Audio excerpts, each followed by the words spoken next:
నమస్తే, welcome to Bharati TV. నేను Bapayya. Sai Reddy in, Sajjala out, Jagan game షురు అని చెప్పి ఈ వీడియోకి నేను ఒక టైటిల్ పెట్టాను. అంటే ఆంధ్రప్రదేశ్ మాజీ ముఖ్యమంత్రి, వైఎస్ఆర్ కాంగ్రెస్ పార్టీ అధినేత వైఎస్ జగన్మోహన్ రెడ్డి వైసీపీలో ఒక కొత్త గేమ్కి తెరలేపారా అనంటే అవును అని అంటున్నాయి పొలిటికల్ వర్గాలు. అదేంటి అనంటే సాయి రెడ్డిని మళ్ళీ పార్టీలోకి తీసుకోవాలి అని చెప్పి జగన్మోహన్ రెడ్డి ఆలోచిస్తున్నారట. మరి సాయి రెడ్డి పార్టీలోకి రావాలంటే సజ్జల రామకృష్ణారెడ్డి ఉన్నంత వరకు ఆయన వస్తారా అంటే రారు. అది అసలు అసాధ్యం అనమాట. ఎందుకంటే సాయి రెడ్డికి సజ్జలకి పడదు అనే విషయం అందరికీ తెలిసిందే. సాయి రెడ్డి సజ్జల ఇద్దరికి మధ్య మంచినీళ్లు పోసినా మనం పెట్రోల్ మండినంత బాగా మండుతుంది అది. అందుకే సజ్జల ఉన్నంత వరకు సాయి రెడ్డి అయితే పార్టీలోకి రారు. మరి ఏం చేయాలి? సజ్జలని బయటకు పంపించాలంటే ఎలాగా? పొమ్మనకుండా పొగ పెట్టాలి. సో అదే ఇప్పుడు వైసీపీలో జరుగుతోంది అని చెప్పి ఇంటర్నల్ టాక్. అందుకనే జగన్మోహన్ రెడ్డి ఏం చేశారు? బోరుగడ్డ అనిల్ భుజం మీద తుపాకీ పెట్టి సజ్జలని ఏం చేశారు అని చెప్పి ఇంటర్నల్గా తెలుస్తున్న అంశం. అది ఎలా సాధ్యమవుతుందంటే ఇప్పుడు బోరుగడ్డని తెర మీదకి తీసుకొచ్చి సజ్జలకి వ్యతిరేకంగా మాట్లాడించారు. రేపు ఇంకో 10 మంది నాయకులు తెర మీదకి వస్తారు. బోరుగడ్డ అనిల్ ఎలాగైతే రోడ్డు మీద కూర్చొని సజ్జల వల్లే నేను రోడ్డు మీదకి వచ్చేసాను, నేను జగన్మోహన్ రెడ్డిని నమ్ముకుని పనిచేశాను, జగన్మోహన్ రెడ్డి కోసం, భారతిరెడ్డి కోసం నేను ప్రాణాలైనా ఇస్తాను, కానీ నన్ను జగన్మోహన్ రెడ్డికి దూరం చేస్తుంది సజ్జలే అని చెప్పేసి, సజ్జల లాంటి వాడు ఉండకూడదు పార్టీలో అని చెప్పేసి మాట్లాడుతున్నారంటే ఇది దేనికి సంకేతం? జగన్మోహన్ రెడ్డికి తెలియకుండా ఇవన్నీ జరుగుతున్నాయి అనంటే నమ్ముతారా ఎవరైనా? ఎవ్వరు నమ్మరు. ఎందుకంటే జగన్మోహన్ రెడ్డికి వ్యతిరేకంగా మాట్లాడినా లేకపోతే వైసీపీకి వ్యతిరేకంగా మాట్లాడినా ఆ నాయకుడికి అదే రోజు ఆఖరి రోజు అవుతుంది వైసీపీలో. మరి అలాంటిది బోరుగడ్డ అనిల్ సజ్జల రామకృష్ణారెడ్డి అంటే జగన్మోహన్ రెడ్డికి అత్యంత సన్నిహితుడు. గత 5 ఏళ్లు కూడా వైఎస్ఆర్ కాంగ్రెస్ పార్టీకి ప్రధాన సలహాదారుగా ఉన్న వ్యక్తి గురించి, అలాగే జగన్మోహన్ రెడ్డికి కీలకమైన అంశాల్లో చేదోడు వాదోడుగా ఉంటున్న వ్యక్తికి సంబంధించి ఇలా వ్యతిరేక వ్యాఖ్యలు బోరుగడ్డ అనిల్ చేశాడంటే జగన్మోహన్ రెడ్డికి తెలియకుండా జరుగుతుందంటారా? మీరు చెప్పండి మీ అభిప్రాయాన్ని కమెంట్ బాక్స్లో. తెలియకుండా జరుగుతుందంటారా, తెలిసే జరుగుతుందంటారా? చాలా మంది అయితే పొలిటికల్గా అవగాహన ఉన్న ప్రతి ఒక్కరైతే తెలిసే జరుగుతుంది, ఇదంతా జగన్మోహన్ రెడ్డి గేమ్, అవసరం లేదు అనుకుంటే ఎంతటి వాళ్ళనైనా సరే, ఎలాంటి వాళ్ళనైనా సరే జగన్ విసిరి అవతల పడేస్తాడు, అసలు పూర్తిగా పార్టీ నుంచి ఉద్వాసన పలికేస్తాడు అని చెప్పేసి అంటారు. బెస్ట్ ఎగ్జాంపుల్ చెప్పాలంటే జగన్మోహన్ రెడ్డికి తోడబుట్టిన చెల్లెలు. జగన్మోహన్ రెడ్డి 16 నెలలు జైల్లో ఉన్నప్పుడు తన భుజస్కంధాల మీదే షర్మిల పార్టీని మోసింది.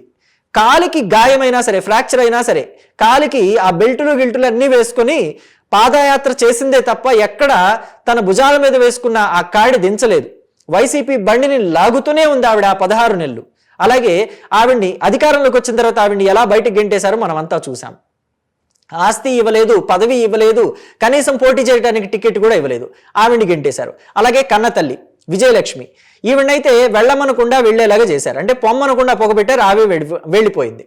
కూతురు దగ్గరికి వెళ్ళి ఉంటుంది, తలదాచుకుంది. కొన్నాళ్ళు అమెరికాలో ఉంది మనవడి దగ్గర, ఆ తర్వాత ఇప్పుడు కూతురు దగ్గర హైదరాబాద్లో ఉంటుందని చెప్పేసి తెలుస్తోంది. సో మొత్తం మీద జగన్మోహన్ రెడ్డికి నచ్చకపోయినా, జగన్మోహన్ రెడ్డికి అవసరం లేదని తెలిసినా, జగన్మోహన్ రెడ్డి పవర్కి ఇంకొక పవర్ ఏదన్నా పెరుగుతోందని తెలిసినా, సమాంతరంగా ఇంకొక పవర్ వస్తుందని తెలిసినా జగన్మోహన్ రెడ్డి ఉపేక్షించరు. ఆ ప్లగ్గులన్నీ పీకేస్తారు, వాళ్ళని చీకటి చేసేయాలి. జగన్మోహన్ రెడ్డి టార్గెట్ అదే అని చెప్పి తెలుస్తుంది. ఇప్పుడు వైఎస్ఆర్ కాంగ్రెస్ పార్టీలో సజ్జల పరిస్థితి కూడా అలాగే ఉంది. జగన్మోహన్ రెడ్డితో సమానంగా సజ్జల ఉంటున్నారు అనేది జగన్మోహన్ రెడ్డికి నచ్చటం లేదు. అందుకే పైగా ఇప్పుడు సజ్జల రామకృష్ణారెడ్డి స్ట్రాటజీలు కూడా పనిచేయటంలా. మనం గమనిస్తే కూడా 2024 ఎన్నికల్లో వైసీపీ ఓడిపోయిన తర్వాత, అంటే ప్రతిపక్ష హోదాకి కూడా పనికి రాకుండా పోయిన తర్వాత నుంచి ఇప్పటి వరకు వైసీపీ గ్రాఫ్ పెరిగింది లేదు.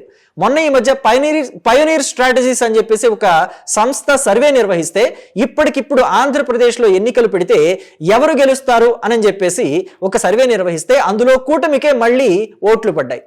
కూటమే గెలుస్తుంది అని చెప్పేసి ప్రజలంతా కూడా ఆ సర్వేకి తెలియజేసినట్టుగా విశ్వసనీయ సమాచారం. అయితే ఇంకొక విషయం కూడా ఇక్కడ మనం గమనించాలి. వైసీపీకి ఏమైనా ఆ 40% ఓట్లు గతంలో వచ్చినాయి, 2024లో వచ్చిన 39%, 40% ఓట్లు అలాగే ఏమైనా మెయింటైన్ చేసుకోగలిగారంటే లేదు, అది ఇంకా డౌన్ అయిపోయి 27%కి వచ్చింది. అంటే ఆ గ్రాఫ్ పడిపోవడానికి కారణం ఎవరు? పార్టీ వ్యవహారాలన్నీ చూసుకుంటున్న సజ్జలే కదా, ఆయనే బాధ్యుడవుతాడు కదా. మరి పార్టీ వ్యవహారాలన్నీ సాయిరెడ్డిని కాదని మీ చేతిలో పెట్టినందుకు మీరు ఎంత బాధ్యతగా చూసుకోవాలి పార్టీని? 40% నుంచి 50%కి తీసుకువెళ్ళాలి, కుదిరితే 60%కి తీసుకువెళ్ళాలి.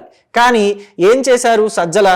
ఆ వ్యవహారాలన్నింటినీ కూడా పక్కన పడేశారు, ఆ వ్యవహారాలన్నిటినీ కూడా సరిగా చూసుకోకుండా గాలి కొదిలేశారు అని చెప్పి వైసీపీలో ఇప్పుడు నడుస్తున్న టాక్. అందుకే ఆయనని పక్కన పెట్టాలి అని చెప్పి విజయసాయిరెడ్డిని లోపలికి తీసుకురావాలని చెప్పి చూస్తున్నారు. మరి విజయసాయిరెడ్డికి పడదని, విజయసాయిరెడ్డికి సజ్జలకి పడదని అందరికీ తెలుసు. సజ్జల ఉన్నంతకాలం విజయసాయిరెడ్డి రాడు. కాబట్టి సజ్జలని బయటికి పంపించాలంటే పొమ్మనకుండా పొగపెట్టాలి. ఇలా వ్యతిరేకత వ్యక్తం చేస్తే ఏదో ఒకరోజు సజ్జలే రాజీనామా చేసి వెళ్ళిపోతాడు, గతంలో విజయసాయిరెడ్డి వెళ్ళిపోయినట్టుగా.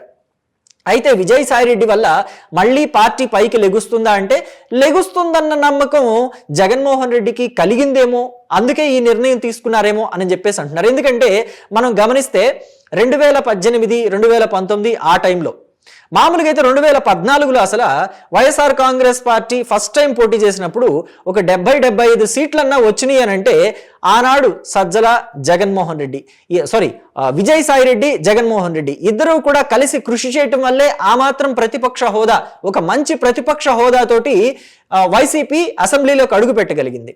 ఆ తర్వాత విజయసాయిరెడ్డి జగన్మోహన్ రెడ్డి ఇద్దరూ కలిసి కృషి చేయబట్టి కేంద్రంలో ఉన్న పెద్దలతోటి విజయసాయిరెడ్డి మంచి బంధాలను మెయింటైన్ చేయటం, మంచి రిలేషన్స్ మెయింటైన్ చేయటం, మంచి లైజనింగ్ కొనసాగించటం వల్లే కేంద్ర పెద్దలు ఇక్కడ వైసీపీ వైపు కాస్త కన్నెత్తి చూశారు.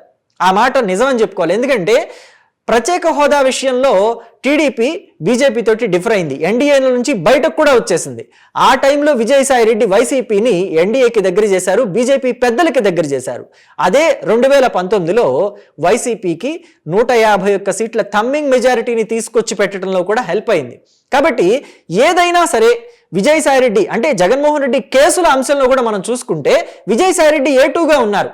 ఆ 32 కేసులో 33 కేసులో జగన్ మీద ఉన్నాయని చెప్పేసి తెలుగుదేశం పార్టీ వాళ్ళు, జనసేన పార్టీ వాళ్ళు అంతా ఆరోపిస్తారు కదా. సిబిఐ కేసులు, ఎన్ఫోర్స్మెంట్ డైరెక్టరేట్ కేసులు అని చెప్పేసి చెప్తూ ఉంటారు కదా.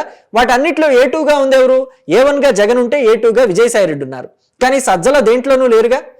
ఈ లిక్కర్ స్కామ్ కేసులు అవ్వచ్చు, రేపు రాబోయే శాండ్ స్కామ్ అవ్వచ్చు, ల్యాండ్ స్కామ్ అవ్వచ్చు, మైనింగ్ స్కాములు అవ్వచ్చు, వాటన్నిటిలో ఎవరుంటారు? ప్రభుత్వ అధినేతలో లేకపోతే మంత్రులో ఉంటారు.